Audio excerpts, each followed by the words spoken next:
Hello, everybody. Today is day 279, and we're reading from Matthew 12, Mark 3, and Luke 6. Now, Jesus begins explaining his upside down kingdom. There's no way that I would be able to cover all the content of what is in these three different gospels, but there's one theme that seems to really be pronounced today, and that is this upside down kingdom.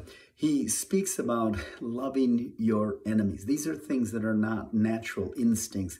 When we are being, when there's an offense, when people are coming against us. But he says, love your enemies. Do good to those who hate you. Bless those who curse you. Pray for those who are spitefully using you or speaking evil against you.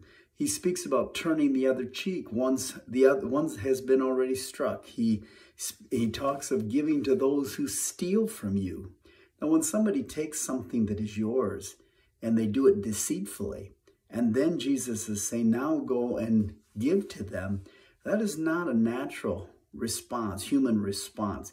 He says, don't ask for things back. He talks about doing to others exactly what you would want them to do to you, which would include speaking, what we say. He talks about loving and loving and loving your enemies. You cannot miss this theme that comes out again and again. And not only to love them, but to expect nothing in return.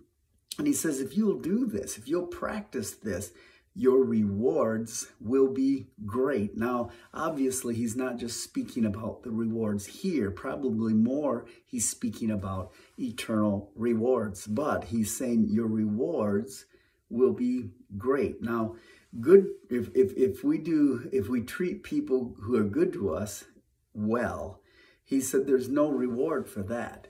But it's what you do to people who mistreat you. And in fact, I would say that your good treatment to those who mistreat you is an act of great faith, because we're relying upon, hinging it upon what Jesus promised us. That, listen, in the context of this, if you will do good to those who are not doing good to you, then you can be sure of this one thing: you're going to be rewarded. You are going to be blessed. It is an act of great faith to dare to put down your own natural instincts and wishing to retaliate, and instead to do the very opposite of what we want to do, and to practice the kingdom priorities of Jesus and to love those who are mistreating you. He says your reward will be great. In fact, when you're hated, when evil people speak evil about you, when they do all these tragic things against you, here's what Jesus says. He says, rejoice and leap with joy. Leap for joy is what Jesus is saying, because your reward is great. I'll tell you, talk about sometimes our need for faith for miracles, or faith for the supernatural. This takes supernatural power. And yet Jesus said that if you will move in this arena, in my kingdom priorities, you can be sure you will be rewarded. These are the promise words of Jesus. And so we can take it to the bank. Jesus speaks about the treasures of the heart. He says out of the mouth is a reflection of what is truly in the heart. And so if something evil is coming out of our lips, then you can be sure there is evil in the heart. If good is coming out, then it's a reflection of a good heart. It's all in the context of what Jesus identified here. Now, multitudes are coming to Jesus, and they are pressing in on him, even to the point that Jesus makes plans with his disciples to take a boat out away from the land, lest, he says, they crush him. So think of the mass number of people. They've heard the miracles and the words that he's speaking, and they want to hear what he has to say. But so many are being healed with a touch. This is interesting. What really stood out to me in the Gospel of Luke, it says that sickness and unclean spirits and diseases, these things are all coming out of people. And so people sought to touch him.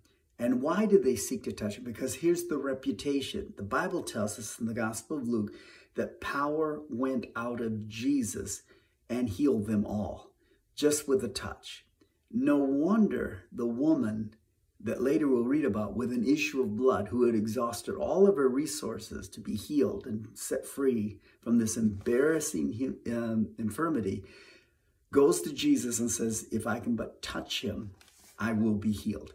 So this reputation is going everywhere. This is the greatest need for us as the followers of Jesus Christ.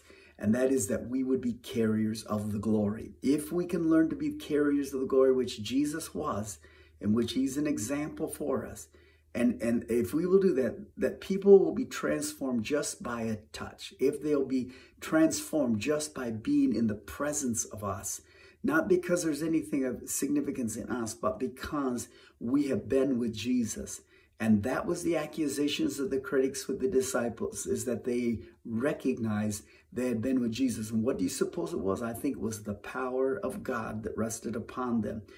Where do you think, or what do you think would happen if this were to occur with those around us, that when they touched us or they touched Christian people, they experienced healings and miracles, and depression left, and they were, an appetite for God was increased. And what do you think might happen? I think that you and I would have an open ministry. We wouldn't have to worry about begging people or prying people. It would become an open ministry reputation that, hey, that guy or that lady is somebody that walks with God, and they want to get around them, because when they do, something supernatural happens in their life. How do we obtain this based upon what we are reading today? Well, Jesus is the model, and he's the example. And I believe it begins with spending time with the Father. That's the intimacy. And this is what Jesus had. Notice that he went away up into the mountain to pray. Even in the selection of his disciples, he spent all night with the Father, seeking the Father's heart and what the will of the Father was. And then I believe it has to do with seeking the will of the Father. If Jesus spent all night seeking God's will as it pertains to who his disciples will be, how much more that you and I, in every minute detail of our life, wait upon God until we get clear direction. I believe it's the fullness of the Spirit. For Jesus went out after being tempted. Remember, it says he was led by the Spirit of God, and the power of God was upon him. I believe that it has to do with character adjustments. That is, he's implemented here this aspect that we're from a different kingdom, and we're not going to respond to difficulty and adversity and the treatment by other people the same way as the natural instincts might dictate us. But rather, we have been transformed. We're experiencing a mighty change inwardly of our attitudes, our character, and then obedience. When God tells us do something, we do it. We die to the flesh, die to self. And in Jesus, we read yesterday, he didn't do anything but that the Father told him to do. And then we live with an overflowing heart. We are saturated with not only being in the Word and being in prayer and being around godly people, but we just the intimacy with the Lord, and we have a heart that is just full and overflowing. All of this gives us opportunity for a mighty ministry, and this, I believe, is the example of Jesus.